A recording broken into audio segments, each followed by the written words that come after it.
नमस्कार, मी पंजाब डक. मी आहे माझ्या शेतामध्ये आणि पाहू शकता रात्री 3 वाजल्यापासून पाऊस चालू आहे आणि या ठिकाणून आज आहे 9 ऑगस्ट 2025. माझ्या शेतामध्ये आलोय आणि पाहू शकता हे सोयाबीन मध्ये पाणी साचलंय आणि या ठिकाणाहून मी अंदाज देणार आहे. राज्यात आज आहे 9 ऑगस्ट. 9 ऑगस्टच्या दरम्यान राज्यात आता सांगायचं झालं तर आता बीड जिल्हा, त्याच्यानंतर लातूर जिल्हा, त्याच्यानंतर परभणी जिल्हा, त्याच्यानंतर जालना जिल्हा, संभाजीनगर, अहिल्यानगर, इकडं जळगाव जिल्हा, इकडं त्याच्यानंतर सोलापूर जिल्हा, या भागामध्ये आता हे पाऊस सुरू होईल. म्हणजे आता हे पाऊस असा रिमझिम पाऊस तिकडे जाणार आहे म्हणून हा अंदाज लक्षायचा. पण राज्यात सांगायचं झालं तर आज 9, 10 आणि 11 ऑगस्ट पर्यंत आणखीन आता हे पाऊस चालूच राहणार आहे. म्हणजे दररोज वेगवेगळ्या भागात पडणार आहे म्हणून हा अंदाज लक्षात यायचा. त्याच्यानंतर राज्यातल्या सर्व शेतकऱ्याला सांगू इच्छितो की मग काय झालं, जळगाव जिल्ह्यातल्या, नंदुरबार, धुळे जिल्ह्यातल्या शेतकऱ्याचे फोन आले, आमच्या इकडे पाऊस नाही, तुमच्या इकडे तर भरपूर पडायलाय. तर त्यांना सांगू इच्छितो की सध्या आता जे पाऊस येणार आहे म्हणजे 12 तारखेपर्यंत, 12 ऑगस्ट पर्यंत ते काय होणार आहे, तुमच्याकडे पिकांना जीवदान ठरणाराच पडणार आहे.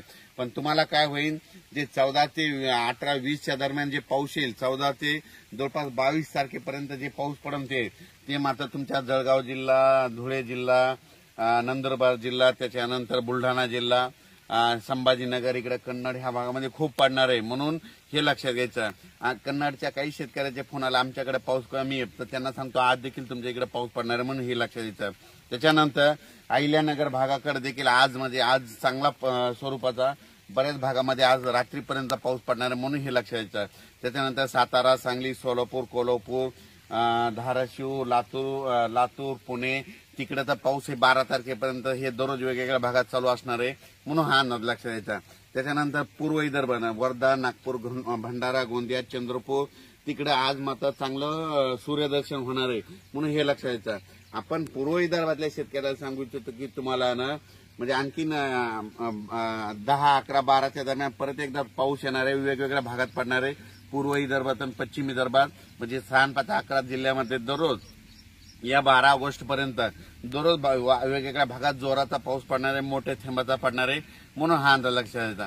पण पूर्व विदर्भ आणि पश्चिम विदर्भातल्या शेतकऱ्याला आणखीन एक सांगू शकतो की 6, 5, 11 जिल्हे म्हणजे वर्धा, नागपूर, भंडारा, गोंदिया, चंद्रपूर, यवतमाळ, वाशिम, हिंगोली, अमरावती, त्याच्यानंतर बुलढाणा, अकोला, अकोट, परातवाडा, बेतूल, इकडे मध्य प्रदेश, त्या शेतकऱ्याला सांगू इच्छितो तुम्ही काय करा, 14 तारखेच्या आत तुम्ही तुमचे काय करा, जिथं पाणी साचत असलं तर खतं टाकून घ्या. कारण की 14 ते 22च्या दरम्यान म्हणजे 14 ऑगस्ट पासून 22च्या दरम्यान तुमच्या इकडे खूप पाऊस पडणार आहे, ठिकठिकाणी मुसळधार पडणार आहे म्हणून हे विदर्भातल्या शेतकऱ्यांनी अंदाज लक्षात द्यायचा. आणि तसा तो पाऊस पुन्हा काय होणार आहे 14 ते 18च्या दरम्यान मराठवाड्यात देखील 7 जिल्ह्यामध्ये लातूर जिल्हा, नांदेड जिल्हा, हिंगोली जिल्हा, बीड जिल्हा, परभणी जिल्हा, जालना जिल्हा, संभाजीनगर, धाराशिव या मराठवाड्यातल्या जिल्ह्यात देखील वेगवेगळ्या भागात चांगला पाऊस पडणार आहे.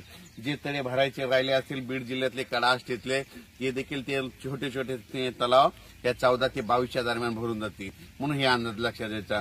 म्हणजे त्याच्यानंतर सांगली, सातारा, कोल्हापूर हे पट्ट्यातला आता पाऊस ते कायमच राहणार, तिकडे सरी त्या चालू राहतील. तर बऱ्याच शेतकऱ्याचे असे फोन आलेत की शेतकऱ्याचं म्हणणं आहे की आमच्या बाजूला पाऊस पडायला आणि आमच्या इथं पडायला. तर मी खूप वेळेस सांगतो 15 मे ते 30 मे दरम्यान जिथं जास्त पाऊस पडला तिथं जास्त पाऊस पडतो. 15 मे ते 30 मे दरम्यान दुसऱ्या गावाला पाऊस खूप पडला आणि तुमच्या गावाला कमी पडला तर येणाऱ्या पावसाळ्यात दुसऱ्या गावाला जास्त पडतो आणि तुम्हाला कमी पडतो म्हणून हे लक्षात घ्यायचं. 14 ऑगस्ट पासून ते 22च्या दरम्यान ज्या ठिकाणी अद्यापही पाऊस पडलेला नाही त्या ठिकाणी ते पाऊस पडून त्या पिकांना जीवदान ठरणार आहे.